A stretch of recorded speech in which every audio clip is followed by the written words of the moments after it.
donc bienvenue à tous et à toutes, bien sûr, donc sur notre module 2, Ouganda, qui est consacré donc à Kibale et Queen Elizabeth. Bienvenue Jonathan. Merci, bienvenue à tous. Je vais juste partager rapidement pour que vous puissiez un petit peu localiser justement la zone d'aujourd'hui. Comme d'habitude, vous avez toute la faune et ici bien sûr tous les parcs nationaux qu'on va retrouver donc en Ouganda. On a le grand parcours. Donc, juste pour visualiser déjà le grand parcours. Donc, on est allé au premier module, donc sur la partie, vous voyez, on est parti bien sûr d'Entebbe, on est allé jusqu'à Murchison Falls, donc c'est ce qu'on retrouve. Et là, donc, on part sur Kibale et Queen Elizabeth, que vous voyez donc voilà sur l'ouest. Ça, c'est pour vous situer un petit peu. Et donc, on est sur le module 2 aujourd'hui, sur les traces des chimpanzés. On part donc sur cette partie-là de l'Ouganda. Voilà. Ça, c'est pour situer un petit peu. Et donc, vous retrouvez du coup la faune sauvage que vous voyez ici. Est-ce que tu peux nous parler un petit peu, du coup, Jonathan, de ce qu'on va pouvoir faire, retrouver justement sur cette zone de Kibale? Alors, la zone de Kibale, c'est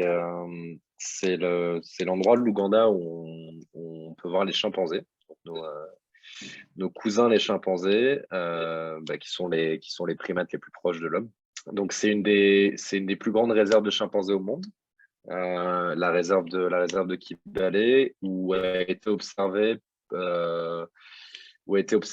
la plus grande famille de chimpanzés jamais répertoriée. C'est une famille de plus de 100 individus, ce que l'on voit généralement jamais dans les familles de grands singes, qui sont généralement des familles de 15 à 20 individus.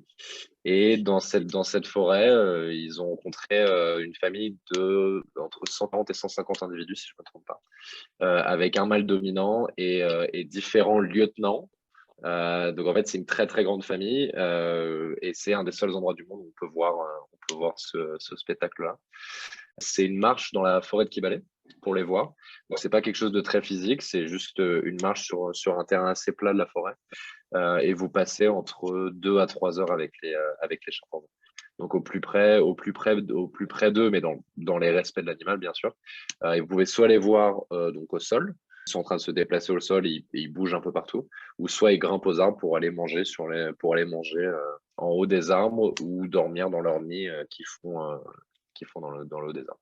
Donc donc l'expérience se passe généralement le matin, c'est là où on les voit le mieux, et vous les voyez soit au sol, soit dans les arbres. Super pour Kibale. Donc, on précise que pour aller voir les chimpanzés, il faut un permis. Et le permis, bien sûr, il est toujours inclus donc justement dans les tarifs, autant dans les tarifs que vous avez sur le site que dans les devis, bien sûr, qu'on va vous envoyer. Ces permis servent toujours pareil pour la sauvegarde donc, des chimpanzés, hein, Jonathan, puisque du coup, ça c'est reversé aux rangers.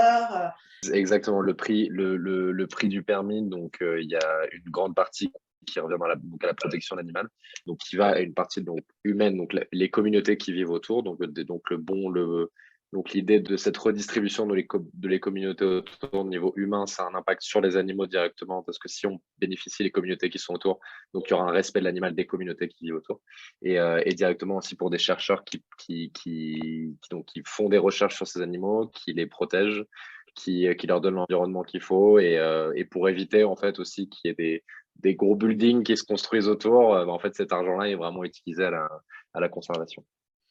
Donc, à bon escient. Donc, c'est vrai qu'on peut vraiment dire que vraiment dans une activité, du coup, à impact positif. Et puis, c'est pas fini. Donc, après les chimpanzés, du coup, après, on part de Kibale vers Queen Elizabeth. On va vous faire rêver. Donc, c'est la vidéo d'une cliente qui est partie il n'y a pas longtemps. Voilà, qui s'est régalée, qui a vécu des moments vraiment magiques avec les chimpanzés. Vous allez voir, c'est trop chou. Donc voilà ce que vous pouvez vivre.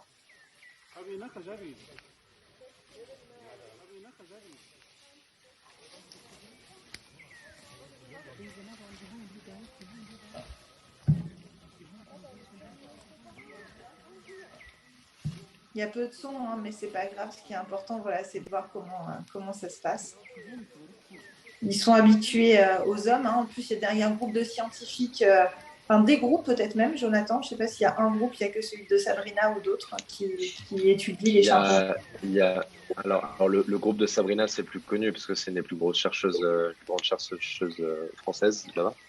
Mais il y a d'autres chercheurs d'autres endroits du monde, mais elle fait partie des plus connus en tout cas, et du programme de recherche le plus grand. Du coup, sur la carte. Et donc, je vous disais, donc, on se déplace donc, sur le sud, donc la partie 4 sur Queen Elizabeth. Donc, Jonathan, je te laisse nous parler justement de Queen Elizabeth. Oui, donc Queen Elizabeth, donc c'est donc entre le parc de Kigali et le parc de Queen Elizabeth, il y a juste 2 heures de route qui sont vraiment l'un à côté de l'autre. Et le parc de Queen Elizabeth, donc c'est un super beau parc, donc situé à l'ouest de l'Ouganda, où en gros, donc les safaris que vous faites dans ce parc-là donnent vue directement sur la chaîne des Rwenzori, qui est une chaîne de montagnes absolument sublime, donc qui entoure ce parc naturel-là. Et dans ce parc-là, qu'est-ce qu'on trouve? On trouve des félins. Et il y a un programme qui a été mis en place donc par le gouvernement. Et la personne qui est à la tête de ce programme s'appelle James. Ce programme s'appelle le Big Cats Research Experience, qui est un programme qui vous permet d'aller au plus près des félins dans ce parc naturel-là. Donc, vous commencez tôt le matin où vous rencontrez James qui vous fait un petit briefing sur la présence des félins dans le parc, leur manière de fonctionner, toutes les infos que vous pouvez avoir sur ces grands félins, James vous les donne. Et vous partez sur un safari de 3-4 heures avec lui. Vous allez au plus près des grands félins, que ce soit les lions, les léopards et également les hyènes que vous pouvez voir dans ce parc-là. Et donc ça, c'est un programme de conservation des grands félins dans cette zone-là du pays. Et l'activité que vous allez faire avec James, c'est une activité, donc de un, vous allez voir beaucoup de félins, qui est très sympa.